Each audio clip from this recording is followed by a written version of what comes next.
Okay, it's been a little bit more than 5 minutes, so all I want to do is I want to hop around to each table, and I just want your spokesperson to mention one thing that you talked about that came up, and you guys were busy talking about all kinds of things. I'm going to see that in what you write about, and then I may be able to respond to that in other ways. So let's just start with this table right here, whoever's spokesperson, just share something, and please speak out loudly so folks can hear.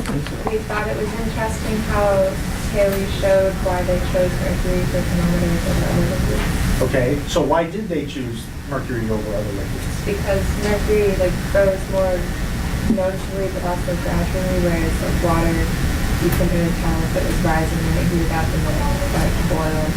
And the alcohol that you used was too varied as it was. Okay. So trying to explore liquids that were sensitive to temperature change. So this is all in the design of the instrument. You want to get a big change for a low effect. That's called what's called sensitivity, any sort of instrument measurement. So mercury gave you more sensitivity. Okay, let's go with this group over here.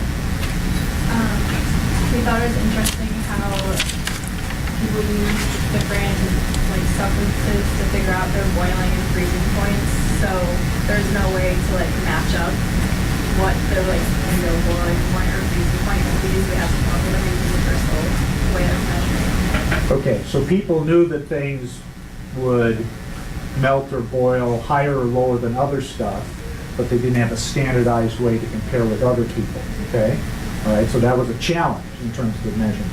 Okay, how about this table?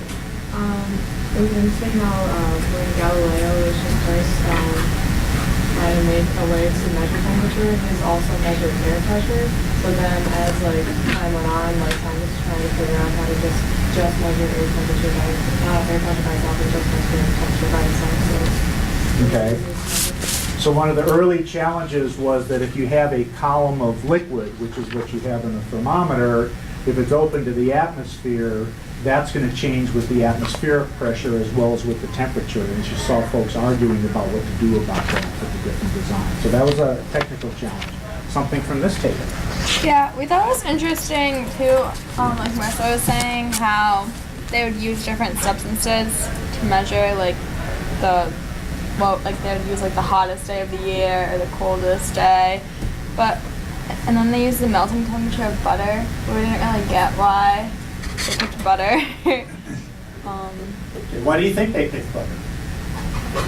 I don't really know. It's lying They around, had it. right?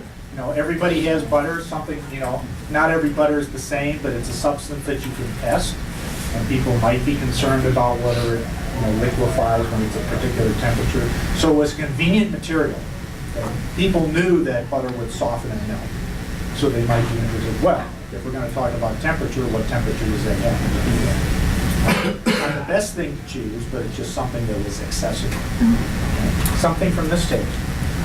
We thought it was interesting to find out that Fahrenheit came before centigrade because it was kind of a misconception that we had and we all thought it was actually the opposite. Okay, what scale came first? Okay, and you notice that there were multiple scales that people were trying to invent before we settled on the two big ones that are used a lot are centigrade and Fahrenheit. And we didn't really get into the history of the choices of those things, but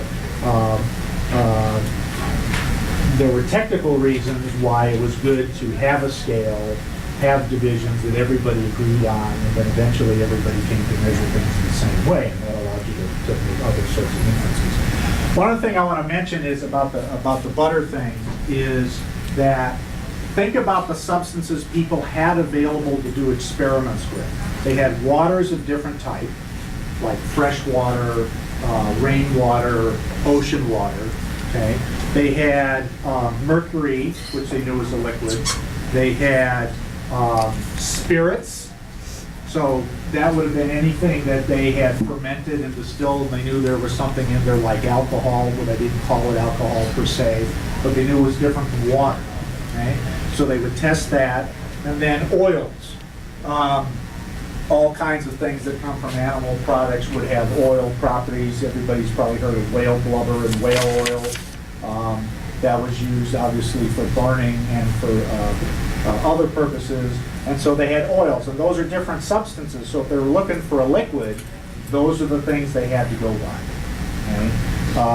They didn't necessarily have other materials to use that had some sort of systematic properties that they could rely on. So they grabbed the stuff that was available and tried to test and see which things would work best. Okay? So it's interesting to look back. Now, just for purposes, Boyle, whose materials we read, late 1600s, he was born before Galileo died. Okay, so you think about Galileo being like ancient history in planetary science and other sciences. Boyle was like just the next generation after him. Okay, so that gives you a little bit of the setting of when things are happening and what was known. And this was the state of the art in the 17th century in terms of our understanding of these things. Okay, very good.